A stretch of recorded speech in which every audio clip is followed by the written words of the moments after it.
Hi guys, welcome back to my channel. I hope you're having a great day so far and welcome to today's video, which against all of my better judgment is going to be the start of my 2025 project pan.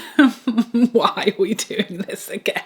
So if you want to know why exactly I've signed myself up to do another project pan and what in my makeup collection I will be trying to pan in 2025, then keep watching. Okay, so I did my first and last to this date project pan a few years ago and I hated it, okay? It was kind of successful. I feel like I panned probably 2/3 maybe half of what I set out to pan. Why I hated it and vowed never to do another one again until today when I barkingly decided to change my mind for no apparent reason was that being a beauty content creator, you very rarely just have free reign to use whatever makeup you like. Whether you are reviewing products or you're, maybe not filming, but you are trying new products that you want to talk about at some point or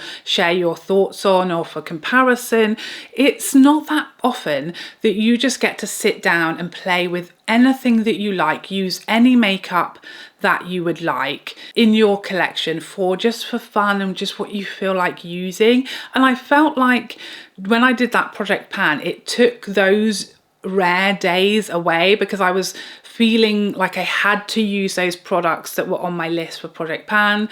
Even on those days when I in theory had free reign of using whatever I'd like, I still couldn't because I had to use my project pan products in order to hit the pan. So that's where I went wrong. It was not enjoyable. It annoyed me. I felt like pressured to use products that I didn't necessarily want to use that day, and that's why I didn't really enjoy it and didn't want to do it again. But I will say it is very satisfying to hit pan on makeup, especially being a content creator. You try so many new products that actually hitting pan is like, it feels like a major achievement. It's a big moment that very rarely happens. So, there definitely are some sort of plus sides and some positives to doing a project pan. And what I've decided to do this time around, we're trying again, because you guys, so many of you have asked me to do one or to try one, and I'm kind of curious myself and I'm going to give it another go, but this year I'm going to do things slightly differently. So I'm not going to make myself use these products any more than I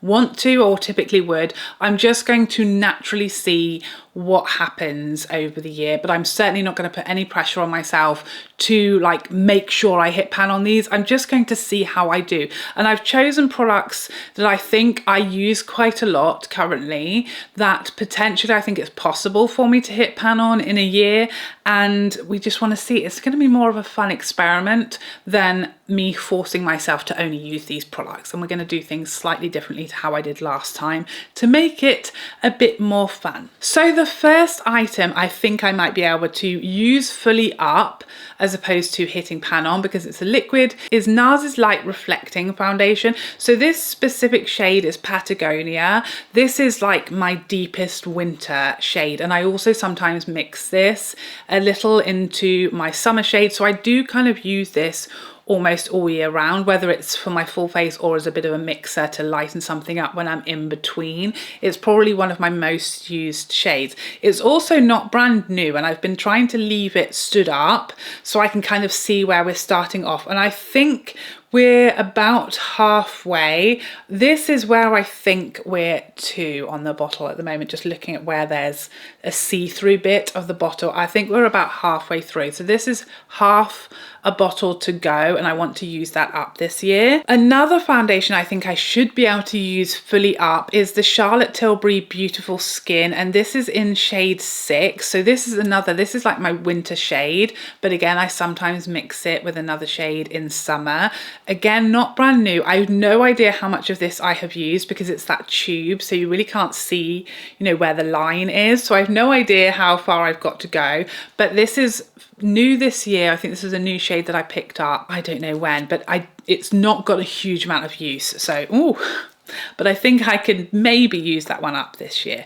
The most challenging when it comes to my foundations that I've decided to throw in here out of curiosity is the Tom Ford Soft Matte Architecture. This is the shade Ivory Beige, which is typically I use Shell Beige from Tom Ford in the winter, but that shade wasn't available when this one launched. So I purchased Ivory Beige instead, and it's a great shade, a great winter shade for me. And it's also one that I can kind of use in my in-between phase as well. It really is a beautiful shade on me, very easy to wear for, you know, a lot of the year. This is, you know, a more matte foundation, very long wearing, really high coverage, but I really like it. I really enjoy using it, and I typically apply it with a sponge to get a bit more of a natural level of coverage. So I'm just really curious. I've thrown this in here. I'm not confident about this one, but I'm really curious to see how much of it I can use in the year. So I've included that one for that reason. The next product is my Tom Ford Shade and Illuminate Primer. I feel like this would be good for me to use more because it's beautiful. I love it. I tend to obviously favour my soft matte primer over this one, but I also love this primer. It's, you know, I've only really used maybe, I don't know, not even a quarter, maybe a fifth of it so far. I want to use it more. I love it. I think it's beautiful. My skin enjoys it. It's a bit more hydrating than the soft matte. And, you know, it's expensive, so I want to get a lot more use out of it than I typically do. So if I do run out of my soft matte, which I think I will fairly soon, I'm going to not repurchase it until I've been through this one. So we'll see how much through the bottle I can get. Again, it's a large bottle, a full fluid ounce. I use one pump at a time, but again, I'm curious to see how much I can use it. Next up, an easier one, I think should be, is the Charlotte Tilbury Airbrush Flawless Finish Powder. This is in the shade 2, and I've had this for such a long time, and it's got a huge dent in it, but I just don't use powder very often or very much. But what I love this for is just dusting sort of down the sides of my nose to blend any harsh lines and just to brighten that area. Or maybe if I've had a very long day and I want to do some touch-ups before I go somewhere in the evening, that's when I'll use this just to get rid of any shine.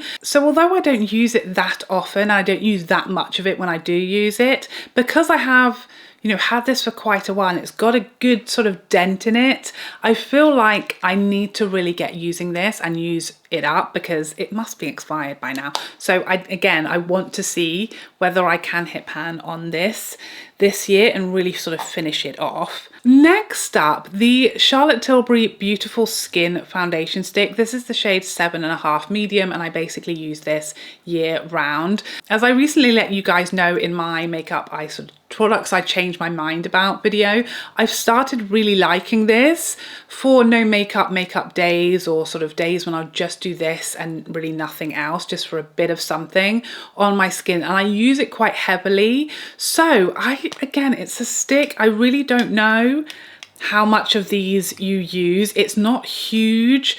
There is 9 grams of product. I feel like it's doable. I'm intrigued to see how much I can get through in the year. Surely I can use that up. I'm sure I can. I feel pretty confident about this one. So my goal with this is obviously to use as much of it up as I can, but hopefully to actually finish this shade in 2025. Next up, we have the Makeup by Mario Transforming Skin Enhancer. So this is a cream bronzer. It's quite a natural shade on me, so I do use quite a bit of it and I do build it up quite a bit.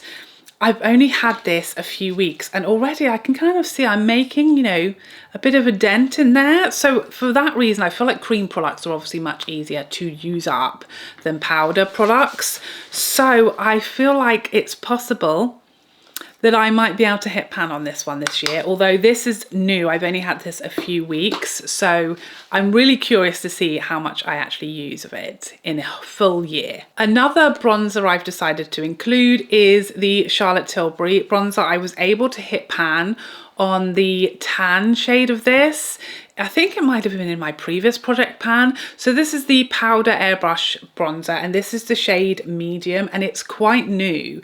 But again, it's a more natural shade on me, so I do use a lot of it. I do have to build it up quite a bit, and I have been really loving it recently. I know I can hit pan on these bronzers because I have done before. Although it's a large amount of product, you get 16 grams in here because it's a large compact. It's quite a thin pan, if you see what I'm saying. So I feel like it's easier than a bronzer like the Gucci that is smaller and therefore deeper in the pan. So yeah, I'm hoping perhaps in a year I may be able to again hit pan. I know I've done it before, so I know I can do it again. Then we have two eyeshadow palettes, kind of, that I want to try and hit pan on this year. First up, we have the Natasha Denona Glam face palette in the lighter shade. And I spoke about this before because both of these metallic shades look like they're a day or so away from hitting pan on. And this is quite old now, so I just want to sort of get that little bit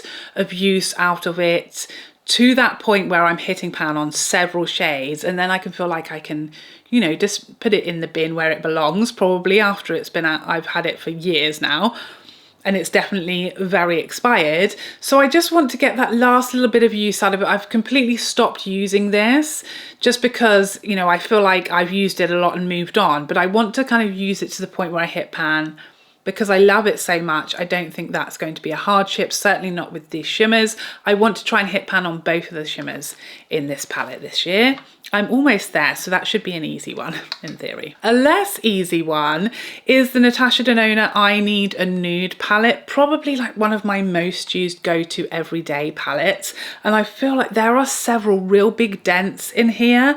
The shade Sheen, certainly Muse, certainly the sort of lighter, the Fair matte shade, and Mia all have some pretty decent dents in. I don't know how well you'll be able to see them, but take my word for it, there's some big dents going on in this palette. So I don't know that I can name specific shades, but those ones I've mentioned with dents in, I really am hopeful this year that I could get to pan on that palette because I do use it a lot.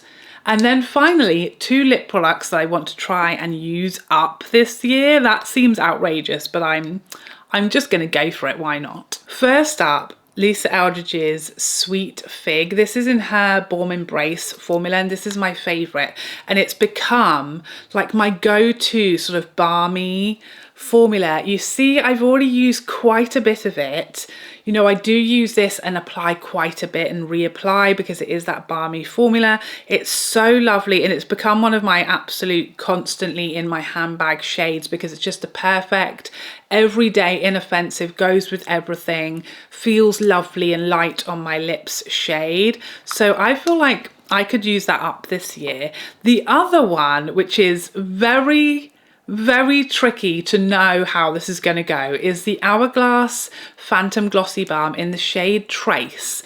Because you can't wind this up, you can't wind it back down. So I can't wind this up and see how much I've got left, but I do use this a lot. Again, it's one of my kind of go-to everyday nude shades, a really nice glossy finish. And again, it's kind of a buildable formula. It's more sheer and you build it up to the level you want. So this is Trace, this is Sweet Fig here.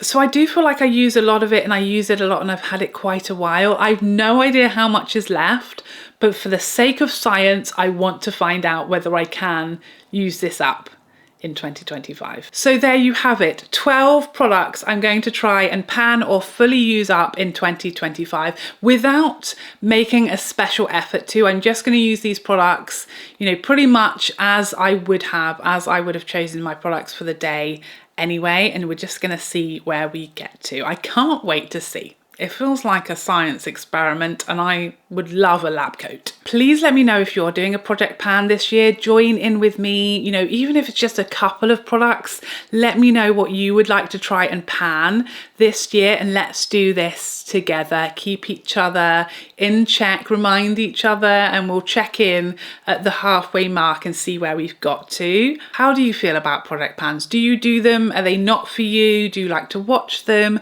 Are you excited? How do you feel my chances are? Are you backing me, or do you have zero confidence in me whatsoever? Let me know in the comment section down below. But thank you so much for joining me today. I hope you enjoyed this video and it may have inspired you to use your makeup or use your makeup more, and maybe even join in with this project pan. But thank you so much for watching, and I would love to see you in the next one. Otherwise, take care for now. Bye bye bye bye bye.